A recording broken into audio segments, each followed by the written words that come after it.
Hi everyone and welcome to this week's video. Now in this week's episode it's almost a little bit sad, but I am going to be planting out the last of my seeds for the year, which feels really weird saying, but that is my very last ones. I'm going to get in today and make the most of it while the weather is still rubbish. I know I talk about the weather constantly, but I've had enough now. I'm just getting to the end of my tether with the weather. Oh, that rhymed. But anyway, so today is the day I'm going to sow my last seeds of the year. And I'm going to show you guys, if those of you haven't seen them before, how you use root trainers. So that's going to be this week's episode. So stay tuned and I'll show you what seeds I'll be sowing and how to use these beauties.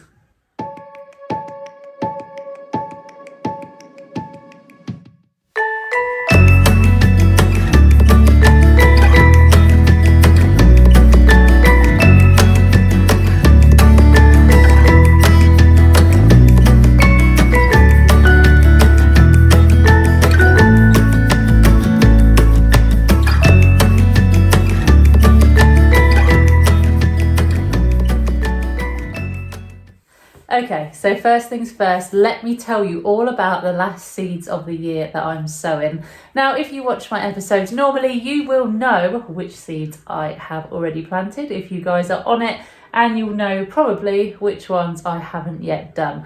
So I'm going to show you the ones I've picked. This year, I have done smaller quantities, but more varieties. So that's my plan with what I'm going to plant today. So I may, with some of them, may even only be planting 2 or 3 seeds, but I just want to try loads and loads of varieties this year. So that's the reason behind it. So this week I am going to be planting out all of my squash, courgettes, pumpkins, everything along those lines. But again, just small quantities of each because I've got so many new varieties this year that I want to try them all. So let me start with my pumpkins. So this year I'm going again for the Jack Be Little, which I grew last year, and they're gorgeous little pumpkins. They're about this big and they climb up a vine. So last year I grew them up an archway and they looked amazing in the middle of the summer. I actually didn't want to pick them in the end, but if you go back to an earlier video, one of my recipe videos, you'll see what I did as I made a dessert. I carved the centre out of the pumpkin, filled it with brown sugar and butter and mixed all the pumpkin together and put it back in. And I don't really like pumpkin very much, but it was really, really good. I was really, really impressed, but they're ever so sweet, ever so cute. So I'm going for those again. And I'm going to be trying a new variety of pumpkin this year. So this is called a Baby Boo pumpkin, which is the, again, a smaller variety of pumpkin, but they're white. So I'm going to give those a try. And then I'm going with my ever faithful, my Jack-o'-lantern pumpkins, which are the big Halloween pumpkins that you get. And each year now I've taken seed from the pumpkins from the year before and I've replanted them. And they just do brilliantly well. So they're the 3 pumpkin varieties I'm going for this year. I also want to get my sweet corn in. This year I have gone for Mirai. I don't know if that's how you pronounce it. Plant by the end of May. I haven't grown this variety before, so I hope I'm pronouncing that right. Mirai. I think that's right. So we're going to be planting those. And courgettes this year, I am doing a new variety. These are called Golden Grilla, and they're ideal for cooking on the barbecue. And we love our barbecues here. We have them all the time in the summer, if we ever get a summer. So these will be awesome. It says chop in half and slice and grill them on the barbecue. So I'm going to give those a whirl. Only going for one variety of courgette. For those of you who grow courgettes regularly, you will know that they can be a bit of a nightmare. So yeah, just the one variety. Going on to squash, I have chosen 4 varieties this year, hence why I'm only doing a few of each. So I'm going to be doing some of my butternut squash, just the classic butternut squash. Got to get those in, got to get those sown. Always a fan favourite. I actually still have some of last year's in the loft, keeping warm and keeping dry, and they're still pretty good. So we'll be using them to make more soup with in the next couple of months before it gets too warm. I'm also doing a squash which is called a festival squash. This is a winter squash. And yeah, this one is called a festival, and it's got a very unusual skin texture. You guys should look it up if you're interested in weird and wonderful squashes. But that's what drew me to it. I know a lot of people don't like the ones that have got like a warty appearance, but I thought these looked awesome, so I picked those. I have then got the autumn crown, which is quite common. A lot of people know about the autumn crown. These are the blue, similar to Crown Prince squash. So yeah, gonna give them a go. And last but not least, the new ones, and the ones I'm most excited about, the mashed potato squash. Now these are white. They're around the normal sort of size of a squash. However, if you carve at the centre, apparently it's like the texture of mashed potato. And as most of you know, potato is my favourite thing to eat in the whole entire world. So I thought I'd better give them a try. So they are the varieties that I'm going to be planting out today. I'm going to be putting them in my electric propagator just to give them a bit of a head start, as I know they need to be sown by the end of May, and it's now the middle of May. So what I need to do is get them in there, get them sown, get the propagator turned on, and they'll be well on their way. The only other thing I'm going to do today is start off some of my runner beans, and I'm going to be doing them in these root trainers. Now, for those of you who have never seen root trainers before, they come in packs like this, and this pack has 7 in it, and basically it's 7 segments. Each one you pull open and fill with soil, and then place your seed in, and then it obviously gives the plant ample room to grow. If you haven't seen them before, I am going to film one for you so that you can see, and you'll be able to tell when you click them all together and slide them back into their case that it gives them awesome room to grow. And you'll find that when your beans or your peas or whatever you're putting in these root trainers you will find that they are a lot more strong and a lot more stable. Before I had these, I remember my runner beans would tip over because the pots were so shallow. So these are well worth a go if you haven't tried them already. But let's get cracking and get these things planted up.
as you can see, they are now all planted up. I just need to write out the labels, plug it in and give them all a little water.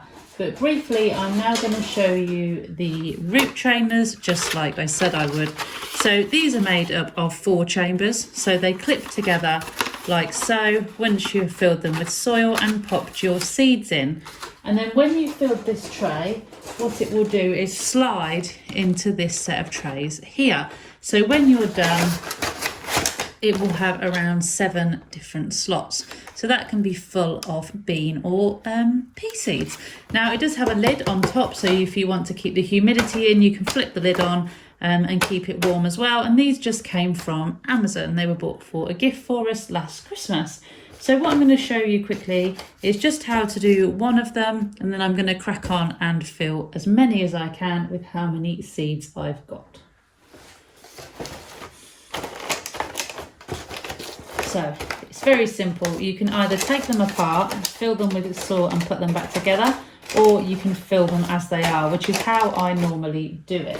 Now, I like to think I'm quite delicate at doing things, but I find it quite easy just to drop the compost in, like so. And when I'm about 1 inch from the top, what I will then do is just drop a seed in. Now you need to bear in mind that these do take up a little bit more compost than if you're doing another pot, a normal pot, sorry. But what you will find, or I usually find, is that I don't then need to repot ever. So they can just go straight from the root trainers into the ground, which is really quite helpful. So I'm just going to fill up this one here. So that's about it for those ones. So just fill them to about 1 inch from the top.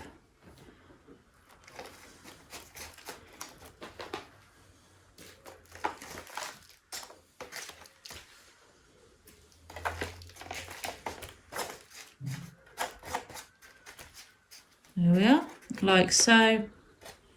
Let me just show you that briefly. So filled almost, I'll drop the extra bits on the floor, filled up about 1 inch to the top. Then all I'm going to do is grab my seeds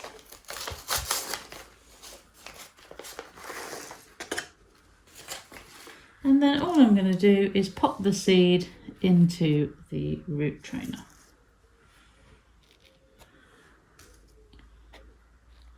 And I always go 1 seed to 1 root trainer. I don't know if that's just me, but that's always the way I have done it.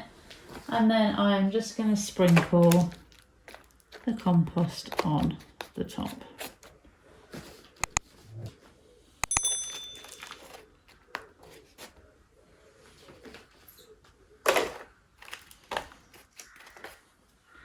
So I'll just show you one more row and I'll film it from above for you so you can see directly down into the root trainer, and then I'll get these finished. There's not that many in this packet of seeds, so hopefully it shouldn't take me too long. Right, so again, you can see here, this one's very tightly packed together already. But what I'm going to do is drop the compost into the root trainer there.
So there we are. I'm just going to put my seeds in. I've made a real mess of this one though. Trust the one I actually filmed from above to be the one that's really messy.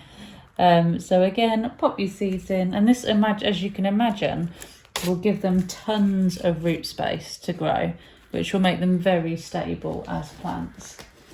And I'm just going to top up the last inch. I do like to pat them down a bit, make sure they're in there firmly.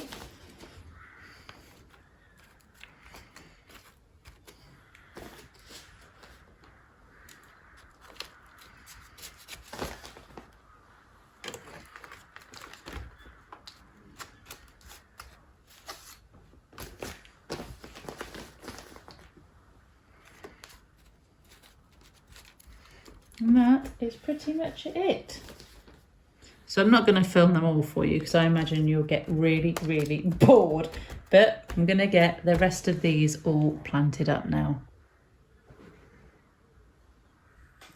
So there we are, and that is all of them planted. Like I said earlier, I do feel a little bit sad knowing that all of my seeds for the year are planted, and that's pretty much it for in terms of what I'm going to grow at home.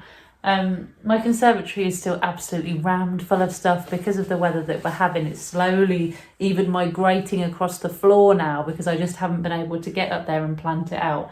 But fingers crossed I will get up there and plant some stuff out this weekend because it really needs to go out now, and some of it is actually starting to struggle in its pots. So I need to get on it and I need to get them out. But it doesn't take away from the fact that I do feel a little bit sad when it's all done. I have got some bits and bobs still to direct sow up at the allotment, so my chard, my salad, all of my little bits and bobs like that. So it's not that everything is planted, but that's it for here at home, which means that summer is slowly on the way, and hopefully we'll be harvesting all of our lovely crops very, very soon indeed. Now, as always, you need to give everything a good drink, especially if you're keeping it inside, or like me, if you're popping it in a heated propagator. Always make sure the lids are on so it retains as much moisture as possible, and the seeds will be nice and warm and hopefully will germinate more quickly. I am going to be hardening a lot of my vegetables off soon, so they'll be ready to go and face the great outdoors up at the allotment very, very soon. But that's pretty much it from me this week. A little bit of a sad one. I do miss sowing seeds. I love sowing seeds, especially when they start to peek through. But I have still got that one last little bit of enjoyment once more. But yeah, if you have never tried root trainers either, I would give them a go. In my opinion, worth their weight in gold, and they last a really long time. We got these the first year we had the allotment, and there's still no signs of wear in them, so I think they're going to last a good few years to come. But I hope you've all had an awesome week. I have heard that a lot of you have had some dry weather, so whether you think I'm making it up, I don't know, but I can assure you here in Norfolk the weather has been atrocious. But if you've had some warmer weather where you are, then that's amazing. If you could send some this way, I would really appreciate you doing so. I'm actually, before I go, I'm actually going to my first, I think it's like a stately home this weekend with my mum. I'm going back home to see my mum. For those of you who don't know, she lives over 100 miles away, so I'm going home to see her. And my dad, but me and my mum are going to a stately home which has got a little garden fair on it. I've no idea what it's going to be like. I'm really excited, so I might try and film a few bits and bobs, and if I buy anything I'll save it and show you it in next week's episode. But yeah, I'm really looking forward to that. I'm looking forward to getting out there again and being able to visit family, which it feels like I haven't been able to do in forever thanks to the lockdown. But I think there's so much more to look forward to on the horizon and loads of reasons to feel positive. So on that note, please look after each other, stay safe, enjoy whatever you are doing this weekend, and I'll see you up at the allotment very, very soon. Bye.